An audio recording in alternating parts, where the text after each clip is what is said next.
गुलजार ए राजा या नावाच्या रजा हे तुमचं लक्ष आहे का बघितलं मंत्री महोदय? तुमचं लक्ष आहे का बघितलं मी माझ्याकडे? शिक्षक चुकणार नाहीत, लक्ष आहे का चेक करतायत?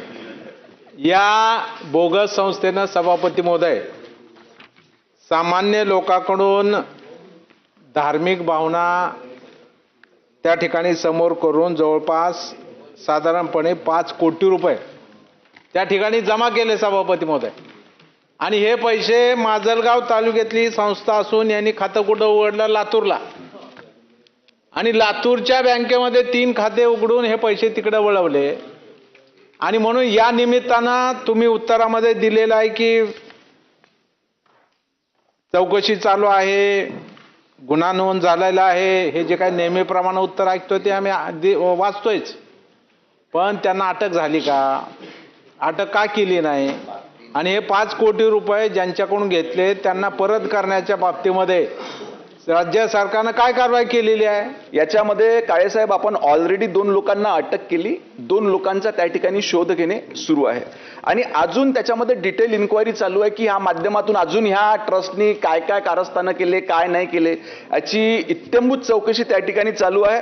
दुसरं आपण एक सूचना केली की प्राप्त झालेली रक्कम संबंधित लोकांकडनं ज्यांच्याकडनं कलेक्ट केली त्यांच्याकडनं त्यांना वापस केली आहे का, तर ह्या संदर्भात देखील अंतिम चौकशी झाल्यानंतर ज्या लोकांकडनं प्राप्त झाली त्यांना देण्याची कार्यवाही करण्यात येईल. सभापती महोदय, ही केस काही एखाद्याने धार्मिक याच्याकरता पैसे जमा केले एवढ्यापुरतं मर्यादित नाही आहे.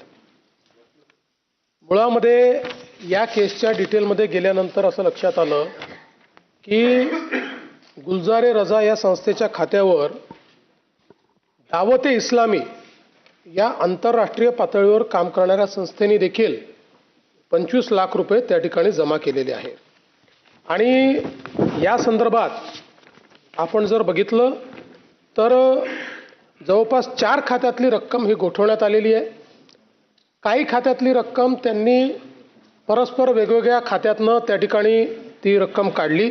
मुळातच आता याच्यामध्ये जो काही अँगल आलेला आहे त्यामुळे पॅरलली आता ATSने याची इन्क्वायरी सुरू केलेली आहे. कारण असं लक्षात येत आहे की गुलजार रजा यांनी जे काही 4 कोटी रुपये जमा केले आहेत आणि हा जो पैसा वापरलेला आहे हा वेगवेगळ्या गोष्टींकरता वापरला गेला असण्याची शक्यता नाकारता येत नाही. ज्या प्रकारे परदेशातल्या विवादित संस्थांकडनं त्यांनी पैसा घेतला आहे. म्हणून आता सगळे अकाउंट सील आहेत. झालेल्या सगळ्या ट्रान्झॅक्शनची त्या ठिकाणी चौकशी चाललेली आहे आणि पॅरलल चौकशी ATS या संदर्भात जो काही वेगळा अँगल आहे त्या अँगलची देखील चौकशी करते. तर सोलापूरमधल्या सांगोल्यातील भूगोल पेपर चोरी प्रकरणी 25 संशयितांना पोलिसांनी ताब्यात घेतलंय.